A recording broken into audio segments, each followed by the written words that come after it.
On aura tout à l'heure, donc à l'occasion des échanges, vous aurez l'opportunité, n'est-ce pas, de revenir sur certains points que vous auriez souhaité développer.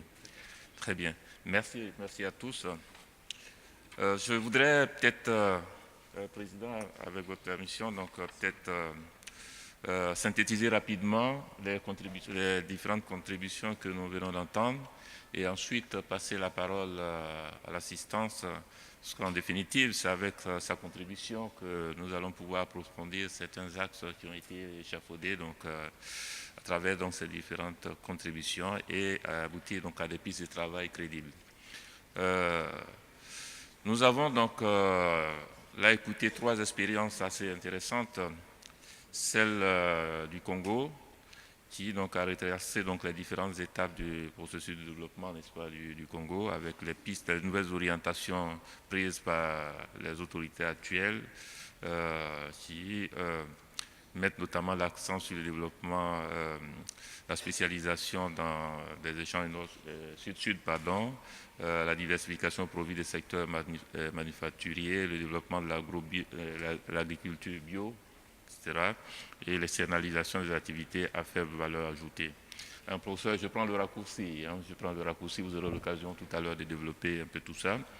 L'expérience kenyane également nous a été exposée, où véritablement la compétitivité a été assise sur trois piliers. D'abord, donc, tout ce qui est donc, les TIC, donc avec la fibre optique, qui a permis un développement prodigieux. Ensuite, le secteur énergétique qui a été le deuxième pilier, n'est-ce pas, de la conquête de la compétitivité au Kenya. Et enfin, donc, le secteur des infrastructures, notamment portuaires.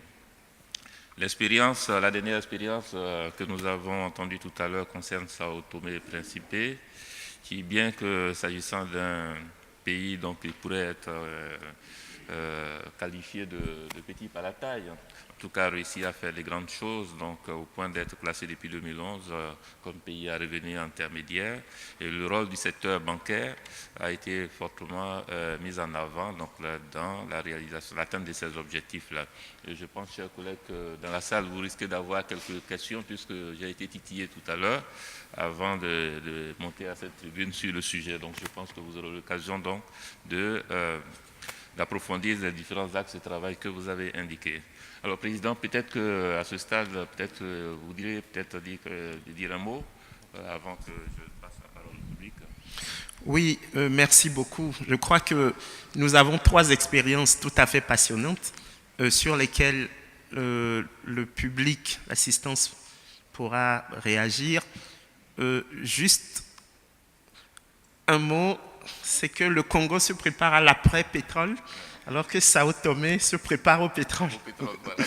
Et donc, ça va être intéressant de voir comment tout ceci va s'articuler dans le processus de l'émergence. Et puis sur la question de l'évolution des modes de consommation et cette question de la classe moyenne, ce serait bien que l'expérience du Kenya soit mise en évidence encore plus. Et la question de l'innovation, parce qu'on a beaucoup entendu parler de l'Ampezza, c'est avec ces transferts mobiles. Et je crois qu'on a beaucoup d'éléments qui peuvent nous permettre d'avoir une bonne discussion. Merci. Merci, Président. Peut-être que nous allons ouvrir peut-être une première série de 5 questions. Oui, allez-y, monsieur. Ok, Célestin Mayoukou, donc je suis professeur à l'Université de Rouen. Alors, je voudrais intervenir sur, apporter plutôt des contributions sur un aspect, sur des choses que je n'ai pas entendues. Je vais commencer par Sao Tomé et Principe. Sao Tomé et Principe est un petit pays et vous voulez vous voulez vous appuyer sur un système bancaire. Donc, je poserai une question, mais au départ, je ferai une remarque. Il y a un aspect que je n'ai pas suivi pour vous, c'est votre diaspora. Vous avez une diaspora étrangère très forte, et cette diaspora, vous ne l'intégrez pas dans votre politique. Et d'ailleurs, je n'ai pas entendu de diaspora ici, d'ailleurs, donc depuis hier, je n'ai pas entendu la diaspora. Juste pour dire une chose, les transferts de la diaspora vers l'Afrique est aujourd'hui supérieur à l'aide au développement. Alors que la diaspora, elle n'a pas sa place dans l'émergence. On n'en parle pas. Ça, c'est un premier point que je voulais soulever. Un autre point que je voudrais soulever, également, c'est une contribution. Je vais revenir également au cas du Kenya. Donc, je connais bien le M-Pesa, ce qu'on appelle le mobile banking, et qui est une innovation majeure pour l'Afrique en termes de ce qu'on peut appeler l'inclusion financière, à la fois vers la microfinance, mais ça se diffuse. Par exemple, la RDC, si on prend l'est de la RDC, si vous allez à Bukavu, par exemple, ou à Goma, le moyen de paiement le plus efficace, c'est le M-Pesa. Et donc, c'est une technologie africaine et qui est une technologie innovante et qui n'est même pas encore, qui commence simplement à arriver en Europe. Et puis, dernier point sur lequel je voudrais contribuer, que je n'ai pas entendu. Donc j'entends, tout le monde veut construire des infrastructures, veut construire des routes, mais j'ai le sentiment, un aspect, qu'en fait, il manque une sorte d'intégration.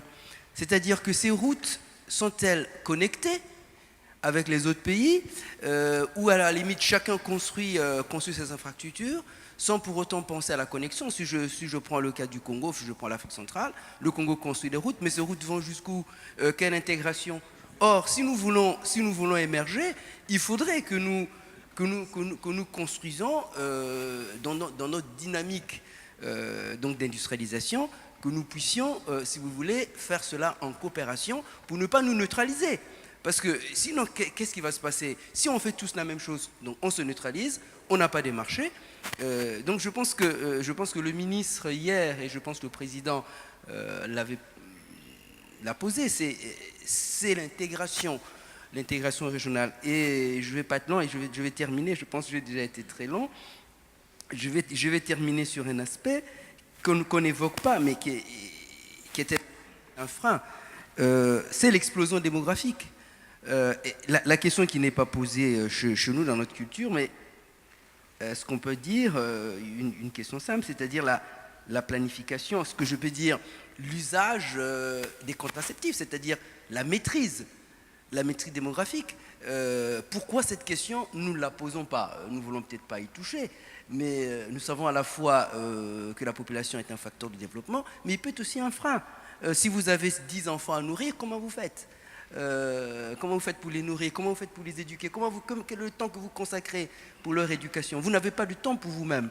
Donc, autrement dit, c'est une question qui est une vieille question, soulevée par l'économie, d'ailleurs par Malthus depuis longtemps. Cette question, on doit également la poser. Et hier, elle a été soulevée. Si chaque année, nous avons 30% de plus des élèves. Mon grand frère Célestin, je m'arrête. Je sais que nous, les enseignants, nous sommes bavards. Monsieur le Président, je m'arrête. Mais je voulais simplement dire que ces questions-là, je ne les ai pas entendues. Nous mais je voudrais les soulever. Nous profitons pour vous faire un salut amical. Nous allons donner la parole à Madame la Ministre et nous allons revenir. Oui, au premier rang. Merci. Merci, Monsieur le Président. Donc, moi, c'est le professeur Ndri Youma, je suis ancien ministre de la Santé. Les interventions de ce matin étaient très intéressantes. Et le problème que je voulais poser, c'était la contribution des banques à la production, notamment aux entreprises familiales. Parce que l'exemple du Brésil qui a été présenté ici concernant l'agriculture familiale, je pense que c'est un bon exemple. Mais en Afrique, l'accent est surtout mis sur la grande industrie. Et les petites et moyennes entreprises, notamment des entreprises familiales, sont occultées. Or, vous avez dit tout à l'heure que le monsieur du Kenya a dit que la décentralisation, ce n'était pas seulement la décentralisation des pouvoirs, mais aussi de la base. Alors, qu'est-ce que le secteur bancaire peut faire pour appuyer ces entreprises familiales, notamment les PME, avec le coût des crédits si élevé?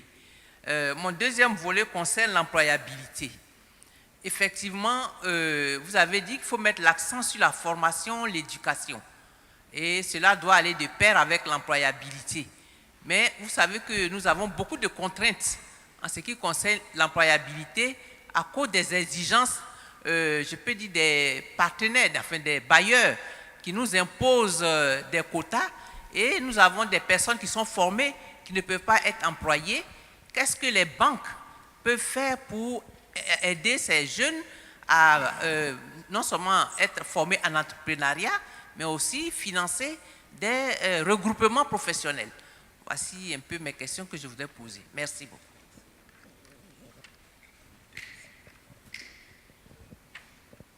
Bien, on va prendre monsieur, ensuite madame.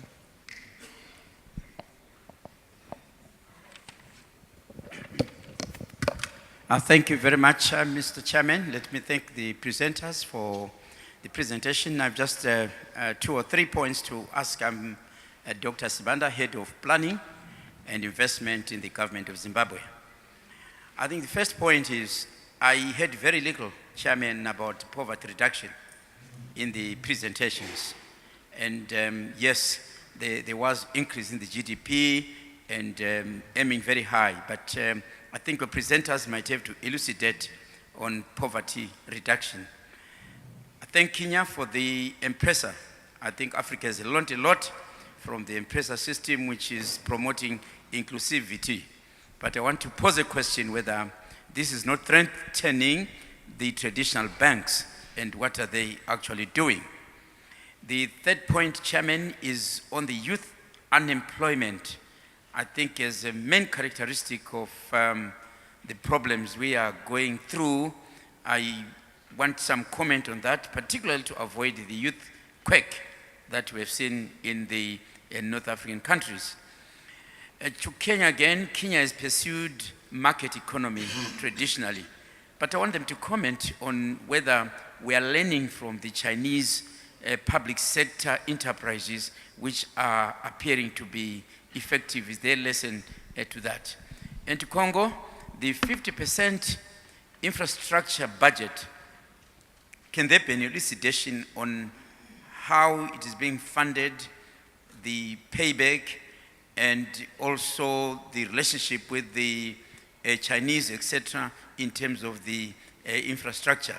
Final, Chairman, I want to echo the question raised by one distinguished delegate on the remittances.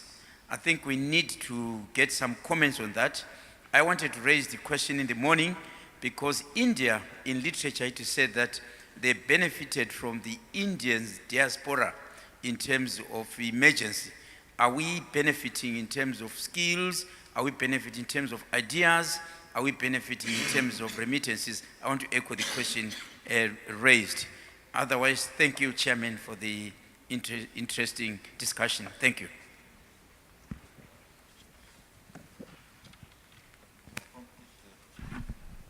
Madame, tout à fait, elle a la main levée depuis un moment.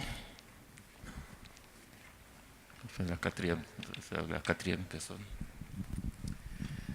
Merci, Monsieur le modérateur. Je voudrais faire 3 commentaires et poser des questions.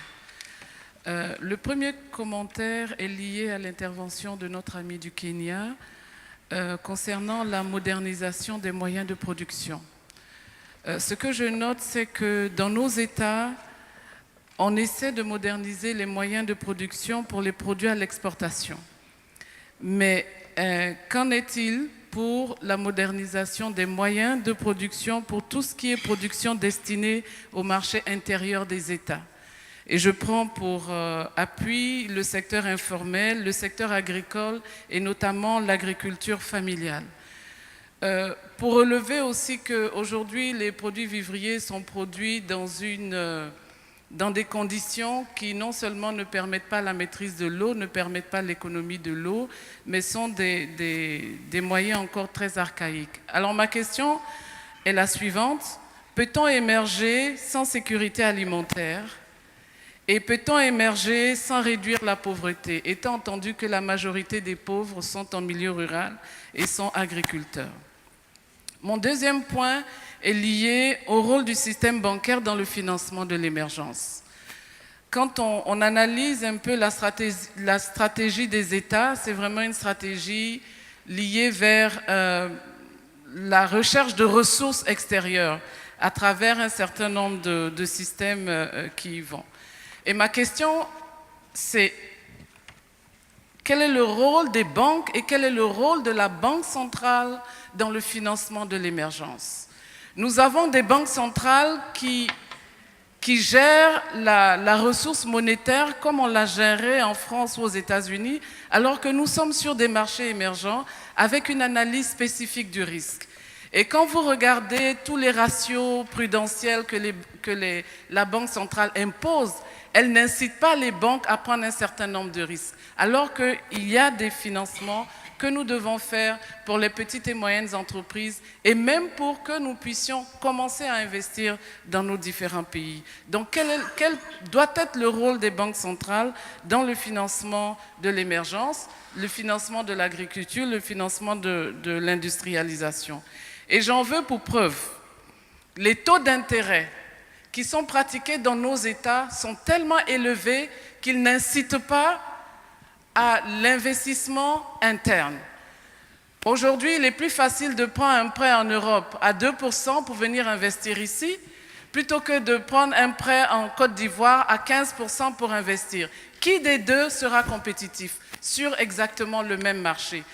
Donc, on ne peut pas parler d'émergence si on ne met pas aussi l'accent sur la transformation du système bancaire qui permet de produire l'argent et qui permet de gérer la ressource monétaire. Donc, c'est un peu ce qui concerne la compétitivité aussi des sources de financement. Et là, je voudrais simplement relever que certains taguent la Chine. Mais l'avantage que la Chine a eu de venir en Afrique, c'est qu'il a rendu un peu plus compétitif les financements extérieurs. Et ça, c'est important d'avoir de la compétition et d'avoir aussi la possibilité d'avoir des ressources beaucoup moins chères et à plus long terme. Merci. Merci, Mme Dao. On va prendre M. le ministre. Monsieur le ministre du Plan du Togo, qui demandait la parole. Oui, merci beaucoup pour tous les développements qui sont faits aujourd'hui. Je voudrais être un peu concret. Madame qui vient d'intervenir a parlé de compétitivité. L'expérience du Congo qui a été présentée parle d'expériences de joint venture qui ont été faites notamment avec la Chine. J'ai vu dans le document qu'on produit aussi des panneaux solaires. Maintenant, les produits qui sont fabriqués, est-ce qu'ils sont compétitifs sur le marché? Parce qu'il y a des produits qui sont importés de Chine, qui sont fabriqués en Chine, importés de Chine, qui sont sur nos marchés. Est-ce que ces produits fabriqués au Congo avec l'assistance de la Chine, est-ce qu'ils sont compétitifs sur le marché? J'aurais bien voulu aussi que nous donnions des exemples sur la base de l'intégration régionale. Je prends l'exemple de la CEDEAO. Nous avons plusieurs pays producteurs de pétrole dans la sous-région. Bon, ce n'est pas maintenant que le pétrole, les cours du pétrole sont bas. On ne voit pas les pays pétroliers produire pour la consommation de nos États. Moi, j'aurais bien voulu qu'on aille sur des cas aussi concrets pour voir, parce que c'est des éléments qui permettent vraiment d'évaluer la compétitivité de nos économies. Merci. Merci, Monsieur le ministre. Je pense qu'on va reprendre cette première série de 5 questions et ensuite on en prendra une deuxième, si vous le voulez bien. Alors, nous allons commencer par la première question, celle de M. Mekou. Cher ami, Sao Tomé, pourquoi la diaspora n'est-elle pas intégrée dans les politiques de développement? Monsieur le Président, la diaspora, je dirais même qu'il va sans dire que la diaspora a un rôle très important dans le processus de développement de son pays respectif. Comme vous le comprenez, mais pour que cela se fasse, il faut qu'il y ait une politique, n'est-ce pas, tournée vers la diaspora. Chaque pays, chaque gouvernement doit avoir une politique cohérente, n'est-ce pas, qui puisse permettre non seulement à la diaspora d'être encouragée à faire des transferts de moyens de ces épargnes vers le pays d'origine, comme aussi donc faciliter cela, mais comme aussi permettre aux banques, n'est-ce pas, de pouvoir collaborer avec ceux qui ont cette possibilité, que font ce transfert, de faire non seulement l'accueil de ces moyens, mais de aussi voir des politiques et envisager des politiques pour faciliter, n'est-ce pas, l'application, l'utilisation de ces fonds, non seulement par ceux qui le font venir, comme pour la société en général, le marché en général. Donc, l'élément le plus important, c'est la politique même du gouvernement, n'est-ce pas, de l'État, vers la diaspora.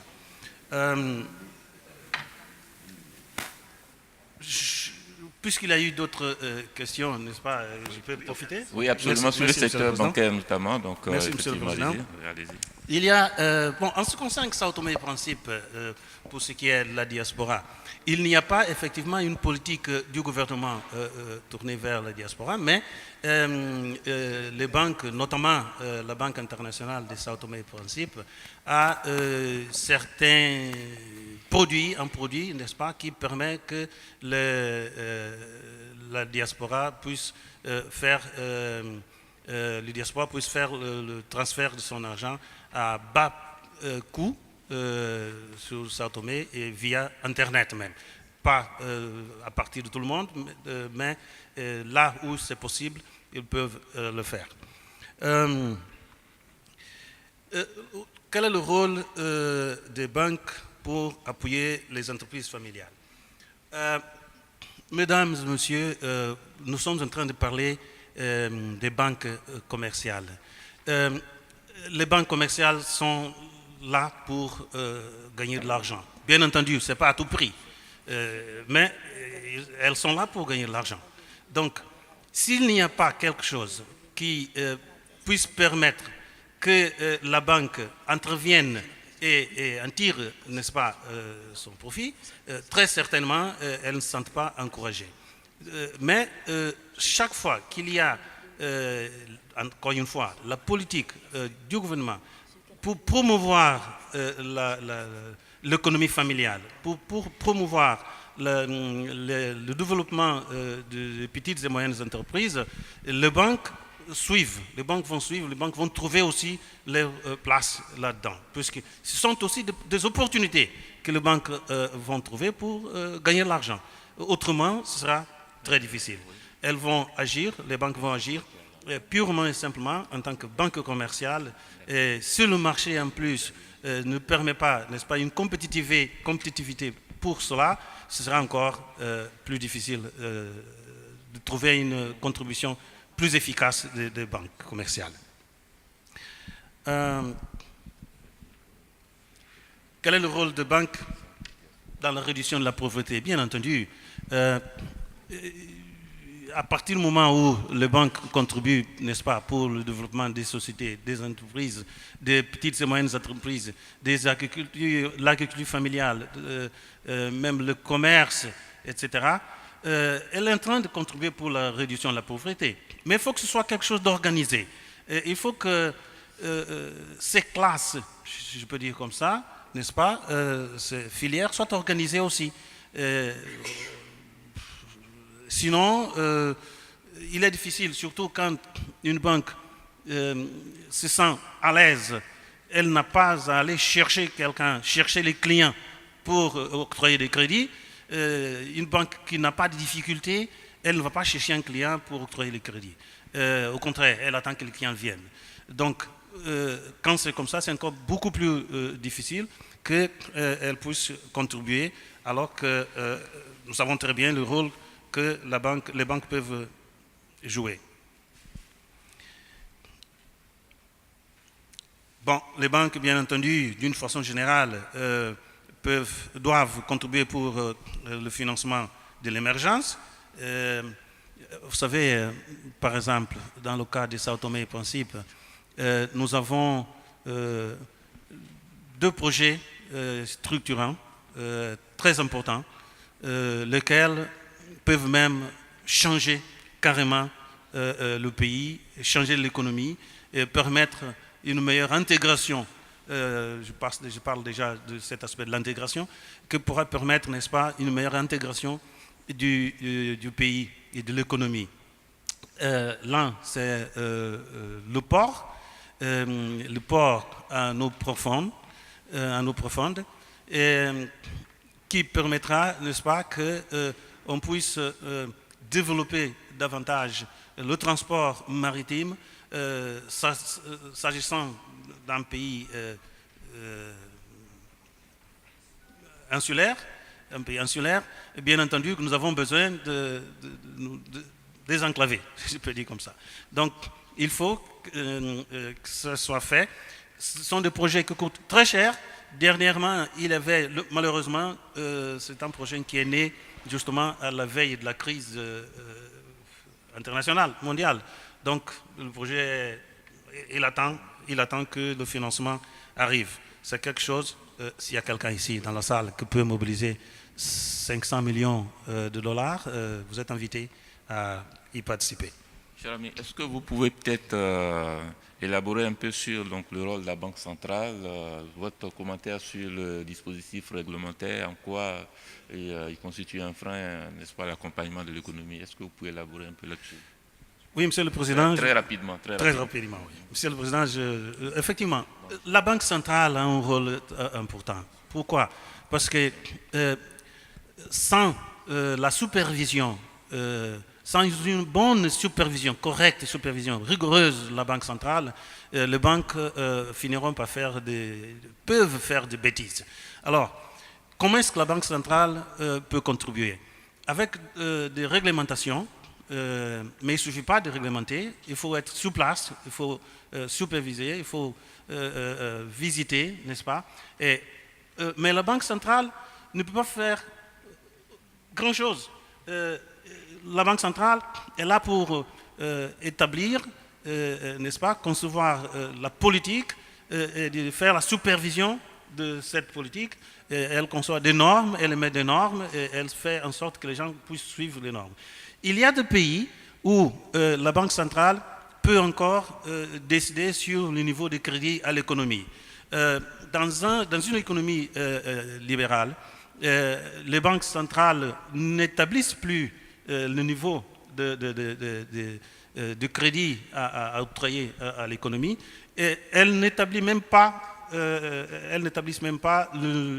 définissent même pas le niveau de taux de change. Elle peut éventuellement, à partir des taux de référence de la Banque centrale, baisser les taux, prendre d'autres dispositions comme les réserves obligatoires, compulsory reserves, pour que les banques commerciales puissent en profiter, n'est-ce pas, de ces avantages et entrer dans le marché, avoir des surplus pour entrer dans le marché. Il faut avoir un système de partage des risques, éventuellement, parce que là aussi, il y a tellement de choses qu'on pourrait parler. D'accord. Merci, cher ami. Merci, cher ami. On va peut-être revenir là-dessus tout à l'heure, puisque nous avons eu des petits mots qui sont passés, donc on reviendra un peu sur le sujet tout à l'heure, parce que je pense que le sujet est extrêmement passionnant et il passionne beaucoup de monde dans la salle. Peut-être notre ami du Kenya, M-Pesa a été donc revisité donc régulièrement. Est-ce que vous pouvez apporter quelques éléments de réponse aux préoccupations de nos frères dans la salle, de nos frères et sœurs, bien entendu.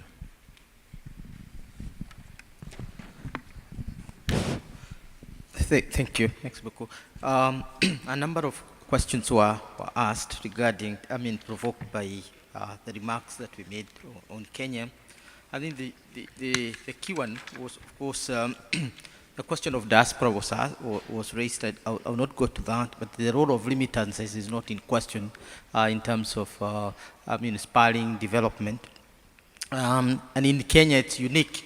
You can always ask, there is the diasporas of citizens, but there are also diasporas of refugees accommodated in certain countries. So the question of Somali refugees in Kenya and their diaspora and the remittances, that's a big question that perhaps can be asked. The other question was about the connectedness of infrastructure. I think we are seeing a new pattern of development of infrastructure in Africa, which is quite, contrary to what was inherited from colonialism, where railways and roads moved from the coast to the interior as for the purpose of extraction. We're beginning to see the crisscrossing of roads, and roads that are meant to connect populations as opposed to just transferring raw materials from the interior to the coast or the ports of embarkation. And that is the nature with the Rapset road, which is coming with a new port, a new railway system, a road system, and a fiber optic system, all compounded into one, moving from a new port in Lamu all the way going around, joining Uganda, and also connected with other roads and railway networks. I think there's a new development. I hope this is something that can be replicated across the world. Somebody talked about demographic explosions, but let's link this to the more newer debate about the emergence of a new middle class in Africa, which is spurring consumption. You have seen the culture of new supermarkets and malls, where Kenya, for example, in 2012, is estimated to have hit the 50% population of its population as middle class. That this is the people consuming $2 to about $20 by the African Development Bank, and you can feel the impact of that class by the expansion of malls across Nairobi and other emerging cities. So demographic explosion should not be seen basically as negative, as long as we are able to improve the quality of our people, which means that we are creating markets that can consume and that are going to attract external investors. Coming to decentralization, the Minister of Health asked whether decentralization can help uplift agriculture. Devolution in Kenya is predicated upon the notion that different rural areas have different needs, and therefore intervention will be different. There are areas of agricultural potential, but there are other areas of just pastoral potential. In other words, they are good for cattle rearing or animal rearing for that matter. What is emphasized in Kenya is every county or every one of the 47 counties improve on what we can call comparative advantage. You emphasize or you put resources in the sector that is going to have a multiplier effect on the entire population, rather than replicating agriculture, let's say coffee growing or cotton growing. You emphasize on what is there. There is one of the richest counties in Kenya in terms of generation of local resources is actually based on tourism. It is the Masai Mara, the county in which we find Masai Mara and the seven wonders of the world, wild beasts. It's called Narok. If you emphasize on agriculture in that area, you're not going to help those people because their comparative advantage is improving on agriculture and hospitality industry. That kind of emphasis. But basically, because Kenya is an agricultural country, most counties are looking at which crops are going to do better if supported. Let me move to the minister from Zimbabwe, who asked about the poverty reduction and so on. I think the whole strategy of devolution is about poverty reduction. And I think the whole theme of Africa Emergence is about borrowing lessons from those countries that have worked, Brazil, India, China, in order to pull the mass of our population from poverty. Emergence is essentially about poverty, not poverty reduction, if possible, elimination, so that we get the mass of our people as consumers of our product and producers of our commodities. On M-Pesa, the question was whether it is threatening traditional banking. Let me emphasize that banking in Kenya has never been so robust with the emergence of M-Pesa, because we are now having two kinds of accounts. The account, or the first account are those that are physical, where you go to the bank and open an account. But when you open an M-Pesa account, because it has to be based on account, then you have opened, a new account. So that small banks that would otherwise have been insignificant because of the clientele are now beginning to be feasible because they have virtual accounts. Those are the accounts that are depending on M-Pesa. So rather than threaten the traditional banking, it is actually introducing a new aspect, empowering banks and empowering clients in the banks. Finally, let me answer this question on modernization again from Madame Dao. Madam, modernization of production, you ask whether it's helping food security and so on. I think because of interest of time, I did not emphasize much on the modernization of agriculture sector in Kenya. Traditionally, Kenya was known for tea growing, coffee growing, and to an extent, cotton growing. There is a major shift now because floriculture, the growing of flowers, growing of fruits, the Kenya Airways is largely depending on export of flowers to Netherlands, Amsterdam, and other markets. And this is completely new.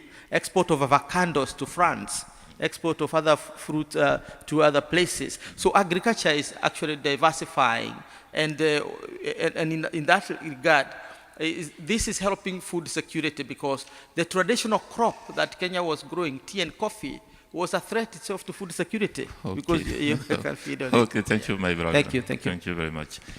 Professeur, je crois qu'il y a des questions beaucoup plus précises, n'est-ce pas, qui vous sont adressées. Hein, donc, s'agissant donc de l'expérience congolaise, peut-être que vous pourriez nous en dire un mot. Donc, qui concerne notamment l'expérience avec la coopération avec la Chine. La coopération avec la Chine. Il y a également donc une question qui portait sur les infrastructures, les produits fabriqués au Congo, leur compétitivité sur le marché, etc. Donc voilà. Donc si vous pouvez rapidement, malheureusement on nous signale que le temps court, mais allez-y professeur, allez-y. Nous n'allons pas vous brider. J'espère que cette fois-ci vous allez quand même pas mal. Vous avez la parole professeur. Oui, parce que mes collègues ont eu assez de temps pour répondre à leurs questions. J'aimerais en disposer aussi. Alors, s'agissant de notre collègue du Zimbabwe, qui veut savoir le poids de la Chine dans le financement des infrastructures, je vais dire que ce poids est considérable parce que la Chine, on le sait, est devenue un grand financier des infrastructures en Afrique. Et s'agissant du cas du Congo, je dois dire que en 2006, quand il y a eu le premier accord de partenariat stratégique, l'accord de partenariat stratégique a permis à la Chine d'accorder un prêt préférentiel de 1,6 milliard de dollars au Congo. Et en 2012, un autre prêt a suivi pour la période 2013-2016 de 1 milliard de dollars.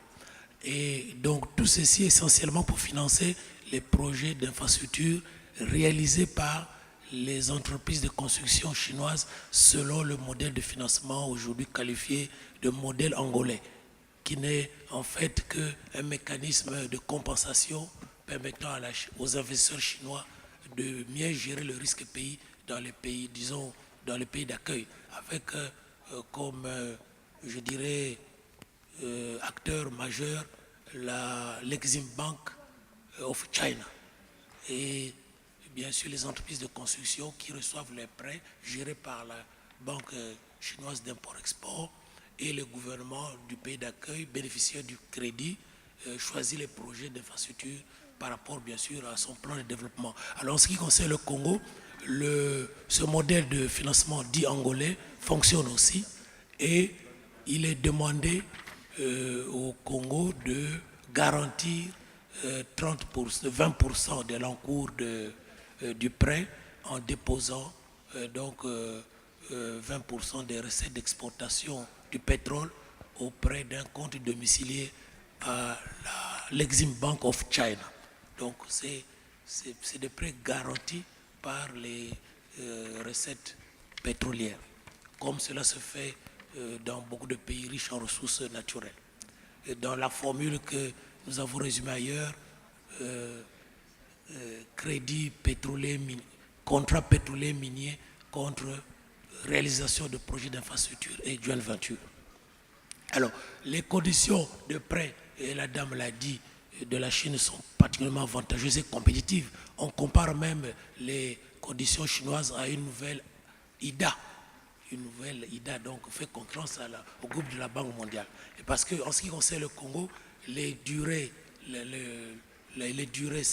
c'est 20 ans, délai de grâce 5 ans, et le taux d'intérêt c'est 0,25%. Donc c'est des taux d'intérêt particulièrement intéressants pour les pays, disons, bénéficiaires.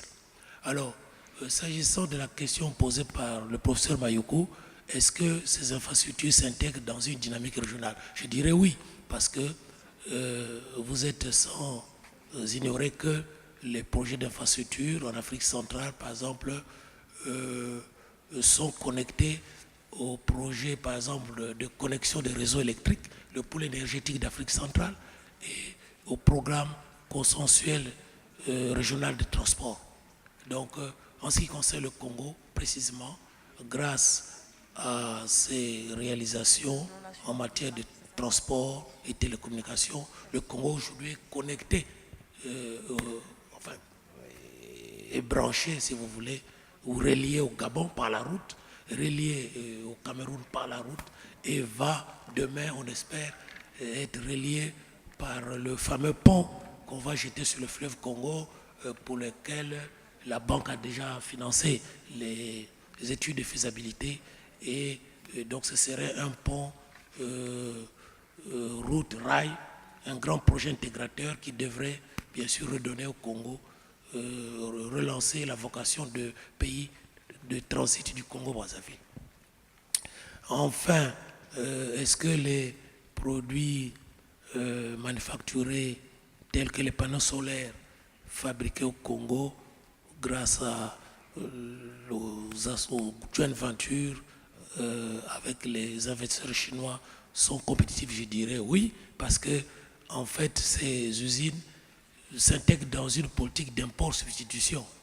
On a importé dans la plupart des pays, on importe des plaques solaires made in China. Et aujourd'hui, on veut, donc le gouvernement congolais a souhaité, bien sûr, qu'on ait une usine de montage de panneaux solaires. Il y en a une large gamme. Ça va de $100 à $1000. Bon, et je pense que, comme on le dit aujourd'hui sur le marché mondial, la Chine est l'un des principaux exportateurs dans ce domaine. Et il y a, grâce au processus de transfert de technologie, il y a également l'utilisation de matières premières locales, de quelques inputs locaux. Et nous sommes là dans la dynamique de la chaîne de valeur mondiale. Et ceci permet au Congo justement de valoriser ces matières premières, de produire, de vendre aussi, non seulement sur le marché domestique, mais aussi dans les pays voisins, notamment le grand marché de la RDC, qui compte aujourd'hui 71 millions de consommateurs. N'oubliez pas que le Congo n'a que 4 millions et demi de consommateurs, d'après les données statistiques de la Banque mondiale 2014. Et donc, on ne peut pas, on l'a dit ce matin, il n'y a pas d'industrialisation sans marché. Et donc, le Congo s'inscrit logiquement dans cette dynamique d'intégration sous-régionale dans le cadre de la CEMAC, dans le cadre de la CEAC, où le marché est plus vaste puisque intègre la RDC, l'Angola et bien entendu d'autres pays comme le Burundi. Donc on atteint facilement les 140 millions de consommateurs par rapport au marché congolais de 4 millions et demi ou au marché de la CEMAC qui plafonne à quelques 35 millions de consommateurs. Merci, professeur. Bien, je pense que les différentes questions ont trouvé réponse. Je voudrais peut-être me permettre, avant de passer la parole au président, Monsieur le ministre, donc revenir très rapidement sur les points concernant le secteur bancaire. J'ai le défaut de faire partie de ce panel et donc je ne pourrais pas m'en aller sans en dire un mot. Effectivement, vous avez raison sur les différents points qui ont été évoqués, sur la nécessité d'adapter le dispositif réglementaire et le mode d'analyse du risque, n'est-ce pas, à notre marché, la nécessité d'aller plus loin dans le financement des PME, la nécessité pour les banques, n'est-ce pas, de réfléchir à la possibilité, n'est-ce pas, de contribuer à régler donc la question de l'employabilité des jeunes. Vous avez raison. Le fait est que, comme l'a dit mon collègue, et là, bon, nous avons l'avantage d'avoir le professeur Ouattara dans cette salle, donc je suis tout à fait à l'aise pour en parler. Le fait est que l'activité bancaire est une activité qui est extrêmement réglementée. Et aujourd'hui, autant nous sommes tout à fait d'accord avec vous qu'il y a une adaptation, n'est-ce pas, un niveau du curseur optimum à rechercher, autant il faut que nous intégrions le fait que nous devons faire attention à ne pas faire de la banque tropicale. Aujourd'hui, tout le monde converge vers des normes internationales. On parle aujourd'hui de Bâle 3 qui a commencé à être implémenté, donc il faut que nous fassions attention à tout ça. Alors évidemment, vous me direz que notre responsabilité, c'est d'intégrer toutes ces contraintes et de rechercher des solutions propres à notre marché. Et je crois que les pistes, n'est-ce pas, sont en train d'être recherchées activement. Mais il y a également une part de responsabilité, de mon point de vue, qui incombe à nos autorités. Je le disais en aparté tout à l'heure à quelqu'un, que j'ai du mal, ma petite intelligence a du mal à intégrer le fait qu'un pays en construction puisse se dessaisir de son système bancaire. Les stratégies, n'est-ce pas, de développement de ces banques échappent totalement dès lors donc aux autorités. Il me semble que nos autorités, n'est-ce pas, doivent être présentes sans revenir, n'est-ce pas, à un contrôle des banques, mais être présents, n'est-ce pas, dans le tour des tables des banques, quitte à avoir un contrôle à hauteur de 5 voire 8% et être, n'est-ce pas, au cœur donc, de la définition des stratégies des banques. Ça me paraît important. La deuxième chose le deuxième commentaire que je voulais faire, c'est que il faut que nous revisitions effectivement les normes, n'est-ce pas, le dispositif réglementaire, n'est-ce pas, régissant donc le métier de banque dans notre zone. Aujourd'hui, le capital social minimum des banques ici est de 5 milliards. C'est quoi 5 milliards face à des projets d'infrastructures qui font des centaines de milliards? Voilà. C'est rien du tout. Il faut véritablement relever le niveau d'exigence en termes de capitalisation des banques, en termes de fonds propres de banques, de manière à en faire de véritables acteurs susceptibles d'accompagner de façon viable, effectivement, le financement de l'économie. Et je pense que c'est des conditions essentielles si on veut véritablement que les banques jouent un rôle essentiel, n'est-ce pas, dans le financement de l'émergence. Troisième considération que je voulais évoquer concerne donc le financement des PME. Il y a toute une littérature abondante sur le sujet. Mais il est clair que là également, il y a un bon niveau de curseur qu'il faudra rechercher, parce qu'il est indéniable que si l'on impose dans l'analyse du risque, effectivement, les mêmes normes, n'est-ce pas, par exemple, de solvabilité pour une multinationale que pour une PME, nous aurons, opérant dans le commerce, on aura du mal à y arriver. Donc, il y a une nécessaire adaptation à faire. Et je pense que la Banque centrale a entendu ce message, puisque je peux vous dire qu'il y a un projet qui est en cours au niveau de la Banque centrale pour revisiter un certain nombre de règles en la matière qui tiennent par exemple compte de justement ce fameux ratio de solvabilité, de la consommation des fonds propres, n'est-ce pas, dans le bilan des banques, à l'occasion, n'est-ce pas, des opérations d'octroi de crédit, n'est-ce pas, aux PME. Donc le niveau de pondération va être en train d'être revu. Un dispositif permettant, n'est-ce pas, de rater, donc de noter donc, les PME sur la base d'une documentation financière, n'est-ce pas, donc est en train d'être mise en place par la Banque centrale. Il y a également d'autres dispositions donc, qui permettront de refinancer, d'accompagner les banques banques à travers donc, du refinancement lorsqu'elles financent les PME. Donc tout ça est en branle. Et nous avons bon espoir. Et à cela, bien entendu, il faut ajouter, n'est-ce pas, la question, n'est-ce pas, de l'installation prochaine des bureaux d'information sur le crédit qui vont permettre enfin de régler définitivement la question de la symétrie de l'information qui fait que véritablement il est difficile d'établir des profils de risque viables, n'est-ce pas, de ces PME et donc les accompagner en toute sérénité. Donc toutes ces questions sont en train d'être adressées. Et je terminerai par un dernier point donc, soulevé par Madame le ministre qui concerne le financement donc, des projets des jeunes. Aujourd'hui, nous avons un problème sur ce marché. Dans notre écosystème, il me semble qu'il y a un maillon qui manque. Vous avez souvent dans les banques, vous recevez des personnes qui viennent avec des complaintes. Oui, nous avons des projets, on n'est pas accompagné par les banques. Moi, j'en ai reçu plusieurs. La question que j'ai chaque fois posée, c'est quel est votre projet? La personne vous dit, bon, écoutez, moi, je veux vendre des bouteilles d'eau minérale. Très bien, ça c'est votre idée. Où est le dossier de projet? Ah non, je n'ai pas encore écrit, mais il y a mon voisin qui a fait ça, ça marche très bien. Et puis en plus, la bouteille d'eau, là, il y a une poubelle où on range les bouteilles usagées, etc. Ça aussi, ça marche très bien.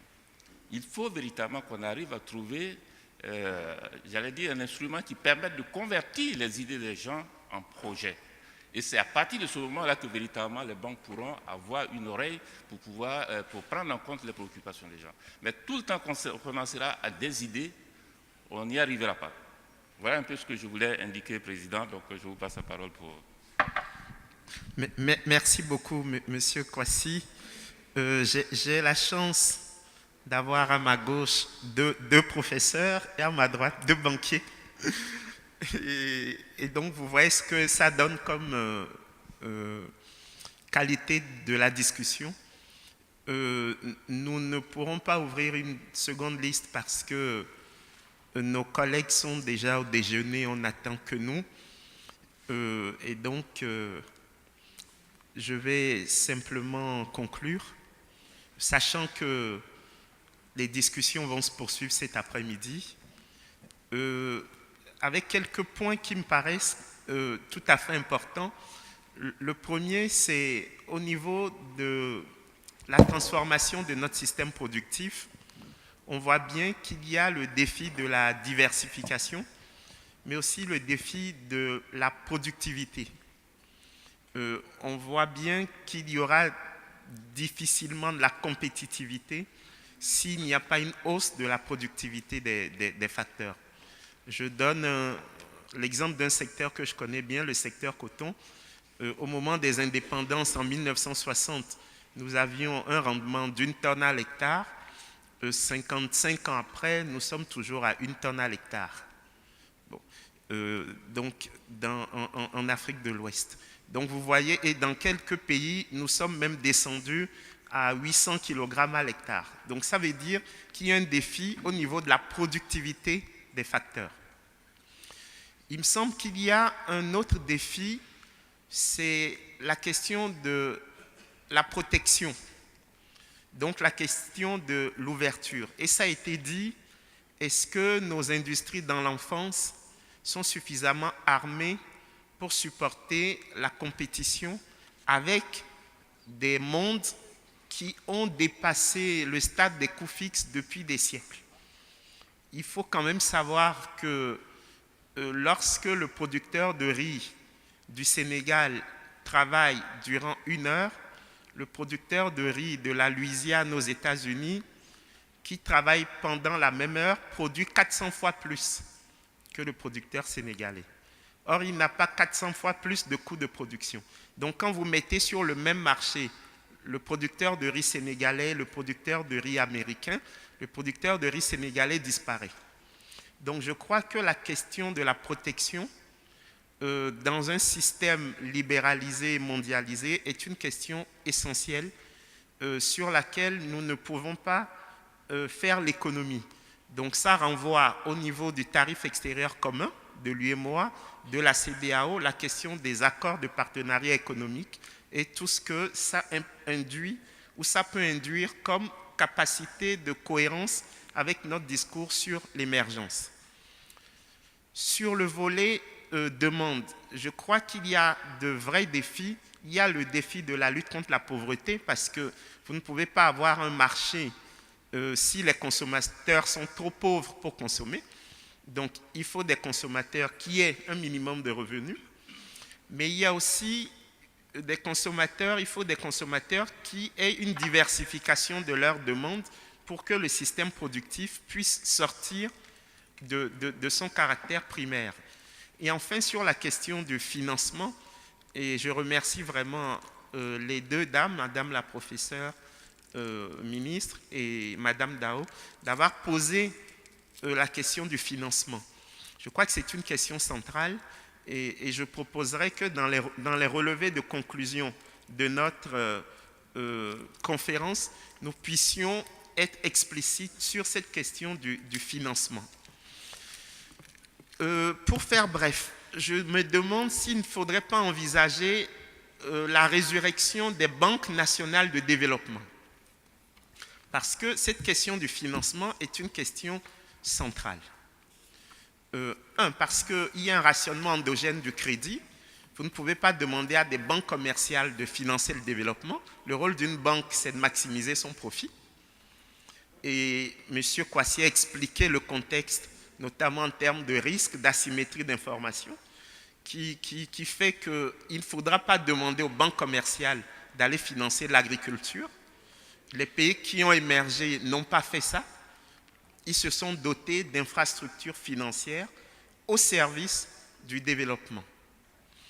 Prenez juste les ratios crédit à l'économie sur PIB. Dans l'espace UEMOA, qui est notre espace, nous sommes autour de 23%.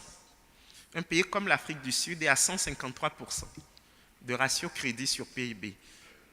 Tous les pays émergents dépassent au moins 100% de ratio crédit sur PIB.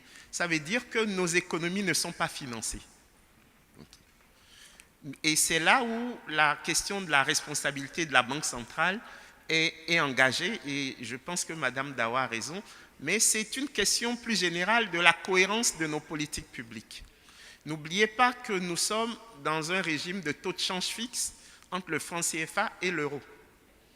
Et quand vous êtes en taux de change fixe, vous avez des obligations en matière de détention de réserves de change, de devises. Et donc, si vous voulez passer d'un ratio crédit à l'économie sur PIB de 23% à un ratio crédit à l'économie sur PIB de 100%, le risque, c'est que vous ne puissiez plus soutenir votre taux de change parce que vous n'aurez plus de devises puisque les crédits ont comme contrepartie la masse monétaire. Donc, plus vos crédits augmentent, plus vous perdez des réserves dans un contexte où vous importez l'essentiel de votre consommation et même des produits de vos investissements en infrastructure. Le contenu en importation des investissements en infrastructure est très important. Ce qui fait que vous avez systématiquement les déficits jumeaux, déficit du budget et déficit du solde courant de la balance des paiements. Donc, si vous vous lancez dans des politiques d'émergence volontaristes avec un financement important, vous ne pourrez pas maintenir la fixité du change entre le CFA et la zone euro. Donc il faudra faire des choix de nature politique. Si on veut la fixité du change, on est obligé de rationner le crédit. Et si on veut laisser le crédit exploser, il faudra voir les implications en termes de régime de change idoine. Donc je crois que nous sommes au cœur du débat autour de l'émergence. Depuis hier, nous avons l'impression que tout est possible. Le principe de réalité veut qu'on accepte que tout n'est pas possible, qu'il va falloir faire des choix courageux, des choix politiques, et qu'il va falloir assumer les choix qu'on fait. Et de cette façon-là, nous pourrions être à la hauteur des attentes de toute cette jeunesse. Donc, encore une fois, un grand merci à nos intervenants et bon appétit, si je puis dire. À très bientôt.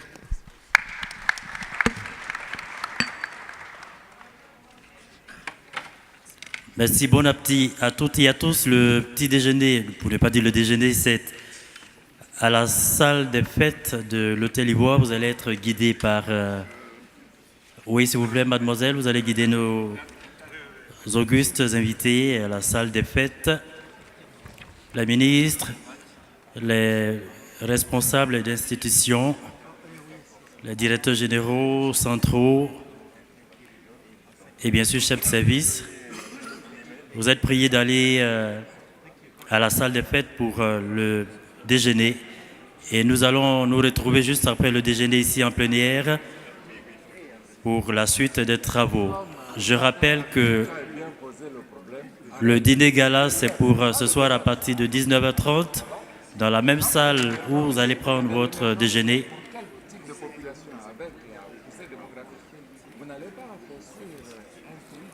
Alors, je porte à la connaissance de M. Moussa Kane, M. Katendi François, Daniel Etunga Mangwele, M. Ahmed Bazi et M. Diallo Mamadou de bien vouloir se rendre au foyer 2 pour affaire les